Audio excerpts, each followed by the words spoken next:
Hello everyone, welcome back to Shaurya competition. और आज की इस वीडियो में हम 1 जून 2024 के करंट अफेयर के सभी महत्वपूर्ण क्वेश्चनों को डिस्कस करने वाले हैं और प्रत्येक क्वेश्चन से संबंधित इंपॉर्टेंट फैक्ट भी मैं आपको क्वेश्चन के साथ ही वीडियो में बताऊंगा, तो सभी वीडियो को अंत तक देखें। चलिए पहले हम कल की क्लास यानी 31 मई की क्लास का रिविजन करते हैं। विश्व जल मंच का 10वां सम्मेलन, विश्व जल मंच का 10वां सम्मेलन कहाँ पर? बाली में आयोजित होगा। और बाली कहाँ पर है? इंडोनेशिया में। कौन सा फिल्म महोत्सव, ये 77वां महोत्सव हुआ है इस बार। इसमें सर्वश्रेष्ठ अभिनेत्री का पुरस्कार जीतने वाली पहली भारतीय कौन बनी है? अनुसुईया सेनगुप्ता बनी है। और केरल की आर्थिक संकट से निपटने के लिए केंद्र सरकार ने 21,253 करोड़ रुपए की मंजूरी दी है। और 77वीं विश्व स्वास्थ्य सभा के अध्यक्ष के रूप में अपूर्वा चंद्र को चुना गया है। और CET और IIT Madras, CET college of engineering Trivandrum और IIT मद्रास ने मिलकर गैर अंतर्वेदी वोल्टता मापक उपकरण का पेटेंट कराया है। और गोवा ने अपना 30 मई को अपना स्थापना दिवस मनाया गया है। और गोवा 30 मई 1987 को भारत का 25वां राज्य बना था और ये 37वां स्थापना दिवस मनाया है गोवा ने इस बार। और NARCL national asset reconstruction company limited के MD और CEO के रूप में कौन? P संतोष को नियुक्त किया गया है। और एशियाई विकास बैंक, एशियन डेवलपमेंट बैंक ने भारत को 2023 में $2.6 बिलियन का सॉवरन ऋण देने की हाल ही में प्रतिबद्धता जताई है।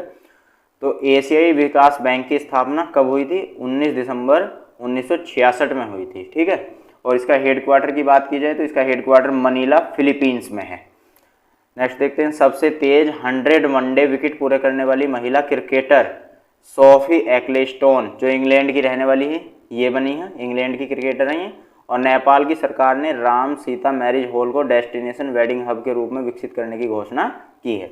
दोस्तों, करंट अफेयर की इस क्लास को यदि आप डिटेल में देखना चाहते हो तो इसका लिंक मैंने डिस्क्रिप्शन में दिया है, आप जाकर देख सकते हो। और करंट अफेयर की इस क्लास को डेली देखने के लिए आप हमारे चैनल के साथ जुड़कर चैनल को सब्सक्राइब और वीडियो को लाइक अवश्य कर लें। तो चलिए बढ़ते हैं आज के करंट अफेयर के क्वेश्चन नंबर 1 पे। हाल ही में विश्व तंबाकू दिवस कब मनाया गया है? तो विश्व तंबाकू दिवस कब मनाया गया है? सही आंसर ऑप्शन नंबर C, 31 मई। 31 मई को विश्व तंबाकू दिवस मनाया गया है। और ये दिवस जो WHO यानी वर्ल्ड हेल्थ ऑर्गेनाइजेशन, तो इसके सदस्य जो देश हैं, ठीक है, WHO के जो सदस्य देश हैं, इन्होंने तंबाकू से होने वाली बीमारियों और तंबाकू से होने वाली जो मौत हैं, ठीक है, उन सब लोगों को जो है जागरूक करने के उद्देश्य से इस दिवस को मनाया है। और दोस्तों, अगर पूछा जाए कि भारत में तंबाकू की खेती सबसे पहले किसने की थी, मतलब किसने स्टार्ट की थी? तो पुर्तगालियों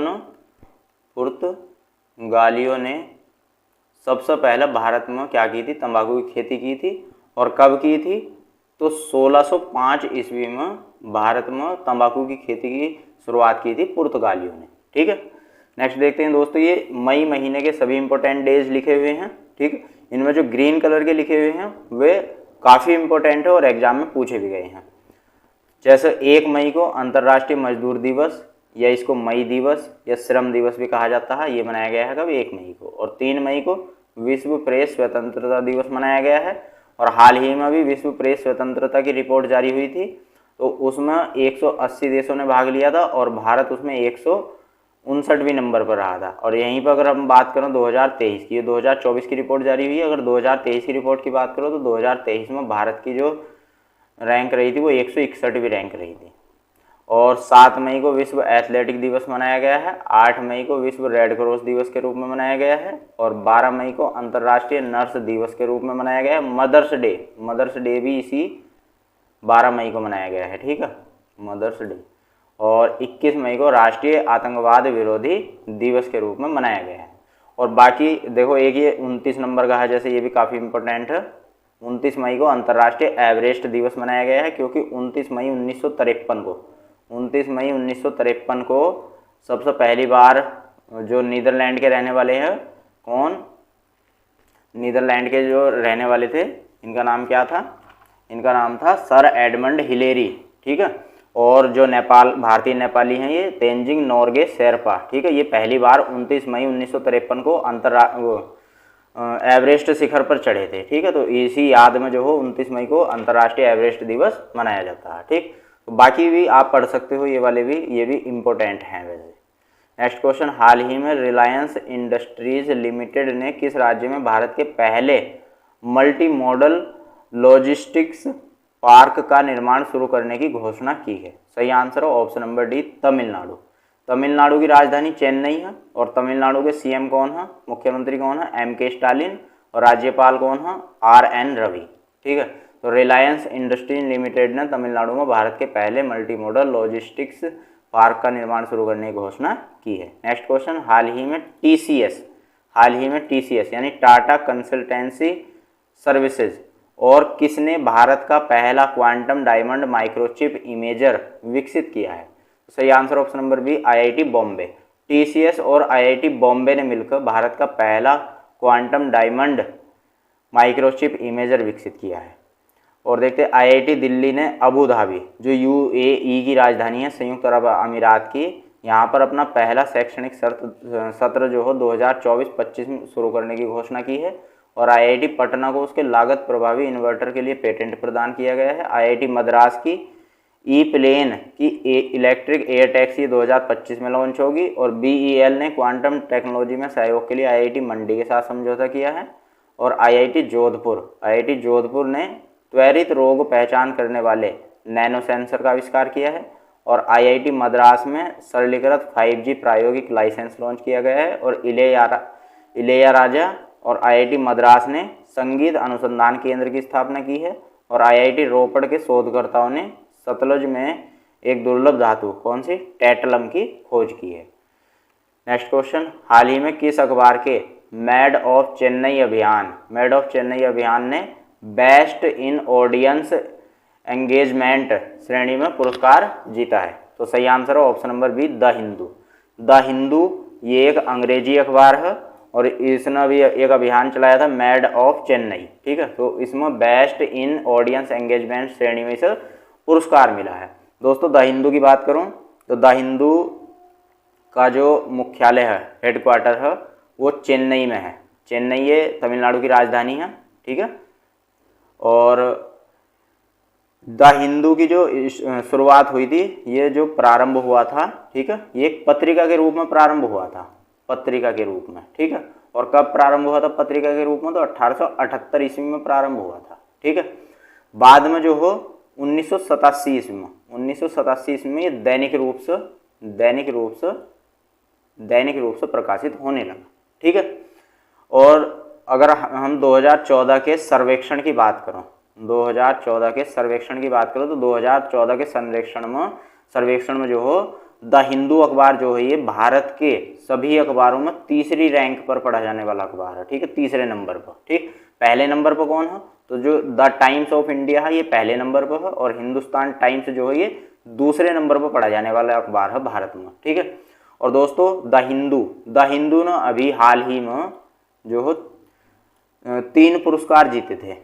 कितने पुरस्कार? 3 पुरस्कार जीते थे, ठीक। कौन कौन से? पहला जीता था बेस्ट ऑफ शो, ठीक है, बेस्ट ऑफ शो। दूसरा जो पुरस्कार जीता था वो जीता best of sports page,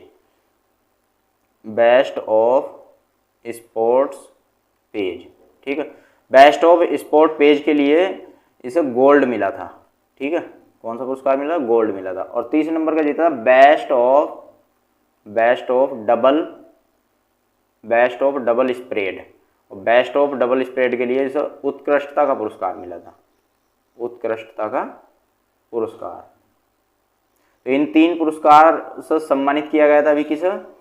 the Hindu अखबार को। और ये 3 पुरस्कार इसकी एक ही आर्टिकल के लिए मिले थे, जिसमें नीरज चोपड़ा के बारे में द हिंदू अखबार ने जो हो अपने पेज पर लिखा था, बहुत ही डिस्क्राइब रूप में, ठीक। नेक्स्ट क्वेश्चन बढ़ते हैं, हाल ही में किस देश में दिसंबर के बाद 5वीं बार नया ज्वालामुखी विस्फोट हुआ है? 5वीं बार नया ज्वालामुखी विस्फोट हुआ है। सही आंसर है ऑप्शन नंबर सी, आइसलैंड देश की राजधानी क्या है? रेक्याविक। और मुद्रा क्या है? Icelandic krona. राष्ट्रपति कौन है आइसलैंड के? गुनी थोरलासियस जोहानेसन। और आइसलैंड में एक प्रायद्वीप है, आइसलैंड में एक प्रायद्वीप है जिसका नाम क्या है? रेक्जनेस प्रायद्वीप। ठीक है, रेक्जनेस प्रायद्वीप। इस प्रायद्वीप पर एक शहर है ग्रिंडाविक। ये एक शहर है ग्रिंडाविक शहर। ठीक है, और इसी शहर के पास में हाल ही में 5वीं बार, ठीक है, 29 मई 2024 को, कब? 29 मई 2024 को, अभी हाल ही में, ठीक है, 5वीं बार जो हो क्या हुआ है? विस्फोट हुआ है जिसमें लावा मैग्मा वगैरह निकला है। ठीक है, नेक्स्ट क्वेश्चन में बढ़ते हैं। हाल ही में किस देश के वैज्ञानिकों ने मात्र 15 मिनट में हीरे के उत्पादन के लिए एक नई विधि विकसित की है? तो सही आंसर ऑप्शन नंबर ए, दक्षिण कोरिया। दक्षिण कोरिया के वैज्ञानिकों ने मात्र 15 मिनट में हीरे का जो हो उत्पादन के लिए एक नई विधि क्या की है? विकसित की है। और दक्षिण कोरिया की जो राजधानी है वो सियोल है। दक्षिण कोरिया की राजधानी सियोल है। मुद्रा है साउथ कोरियन वोन। और राष्ट्रपति कौन है दक्षिण कोरिया के? यूं सुक येओल। और पीएम कौन है दक्षिण कोरिया के? हान डक सू। ये पीएम है दक्षिण कोरिया के। और दोस्तों हाल ही में दक्षिण कोरिया के वैज्ञानिकों ने 48 सेकंड तक कृत्रिम सूर्य का जो है रिकॉर्ड बनाया है। ठीक है, नेक्स्ट, हाल ही में किसने नए अमेरिकी खुफिया नेटवर्क के लिए पहला उपग्रह लॉन्च किया है? तो सही answer option number C, SpaceX. ये इसके मालिक कौन है? Elon Musk. तो स्पेस एक्स ने नए अमेरिकी खुफिया नेटवर्क के लिए जो है अपना पहला उपग्रह लॉन्च किया। नेक्स्ट क्वेश्चन, हाल ही में वीवर्क के सीईओ के रूप में किसे चुना गया? सही आंसर है अनंत यार्डी को वीवर्क के सीईओ के रूप में चुना गया है। नेक्स्ट देखते हैं, महेश राजारमन को महिंद्रा फाइनेंस के चीफ रिस्क ऑफिसर के रूप में नियुक्त किया गया है। और बार्क ने डॉक्टर विक्रमजीत चौधरी को माप विज्ञान का प्रमुख नियुक्त किया है। और राष्ट्रीय इस्पात निगम लिमिटेड के संचालन निदेशक के रूप में सलीम जी पुरुषोत्तम को चुना गया है। और उच्चतम न्यायालय बार एसोसिएशन के अध्यक्ष के रूप में कपिल सिब्बल को चुना गया है। और टाटा इलेक्ट्रॉनिक्स के अध्यक्ष के रूप में नटराजन चंद्रशेखर को नियुक्त किया गया है। और भारतीय नौसेना के चीफ ऑफ पर्सनल के रूप में संजय भल्ला को नियुक्त किया गया है। और रश्मिता झा को नेशनल थर्मल पावर कॉरपोरेशन का मुख्य सतर्कता अधिकारी नियुक्त किया गया है। और भारत सरकार ने रमेश बाबू वी को CERC सदस्य के रूप में नियुक्त किया है। नेक्स्ट क्वेश्चन, हाल ही में सरकार ने सेवानिवृत्ति एवं मृत्यु अनुदान की सीमा को कितने % बढ़ाया है? तो सही आंसर ऑप्शन नंबर डी, 25%। इससे पहले जो हो ये सीमा 20 लाख रुपए थी। कितनी? 20 लाख रुपए। और हाल ही में सरकार ने जो हो 25% की इसमें वृद्धि की है। तो 20 लाख का 25% यानी कि कितना बैठेगा? 5 लाख रुपए। तो अब कितना कर दिया है? 25 लाख रुपए कर दिया है ये। ठीक है, 25 लाख रुपए। नेक्स्ट क्वेश्चन, हाल ही में भारत का कौन सा हवाई अड्डा दुनिया के शीर्ष 10 सबसे व्यस्त हवाई अड्डों में शामिल हुआ है? सही answer option number A, Delhi हवाई अड्डा। दिल्ली हवाई अड्डा जो हो ये दुनिया के सबसे 10 व्यस्त हवाई अड्डों में शामिल हुआ है। और अगर हम दुनिया के शीर्ष व्यस्त हवाई अड्डे की बात करें, सबसे 1 नंबर पर, पहले नंबर पर कौन है? तो पहले नंबर पर है हर्ट्सफील्ड जैक्सन। ये USA का हवाई अड्डा है। ठीक है, ये पहले नंबर पर रहा है। और दूसरे नंबर पर रहा दुबई एयरपोर्ट। और जो ये दिल्ली हवाई अड्डा है ये 10वें स्थान पर है। ठीक है, और दोस्तों जो अमेरिका है, अकेले अमेरिका देश के ही 5 हवाई अड्डे जो हों वो इस 10 शीर्ष वाली सूची में जो है शामिल हुए हैं, लिस्ट में शामिल हुए हैं। ठीक है दोस्तों, थैंक्स फॉर वॉचिंग। और वीडियो में हमारे द्वारा दी गई जानकारी आपको कैसी लगी हमें कमेंट बॉक्स में ज़रूर बताएं। और डेली करंट अफेयर की इस क्लास को देखने के लिए वीडियो को लाइक और चैनल को सब्सक्राइब करना ना भूलें। धन्यवाद।